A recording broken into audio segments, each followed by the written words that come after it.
Një nga lojtarët më të dekoruar në historinë e futbollit francez do të debutojë zyrtarisht në MMA në organizatën PFL. Tifozët e sporteve luftarake janë mësuar të shohin ish lojtarë të futbollit amerikan të kalojnë në MMA, por është krejtësisht një çështje tjetër që një nga lojtarët më të mirë të futbollit në gjeneratën e tij, si Patrick Evra, t'i vesh dorëzat dhe të hyjë në kafaz. I njohur për paraqitjet me ekipin kombëtar francez dhe Manchester United, Patrice Evra do të debutojë në MMA në një ndeshje në PFL Europe në Paris me 23 maj. Siç u në një njoftim për shtyp nga organizata, Evra ka punuar në aftësitë e tij në sporte luftarake me super yllin francez nga peshat welter në PFL, Cedric Doumbé, që nga viti 2016. Zyrtarisht, asnjë kundërshtar nuk është konfirmuar ende për debutimin e francezit në MMA.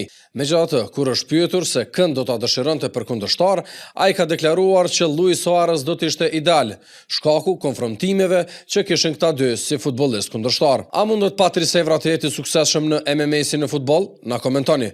E për më shumë video si kjo, bëni subscribe në YouTube Urban FM 103.5.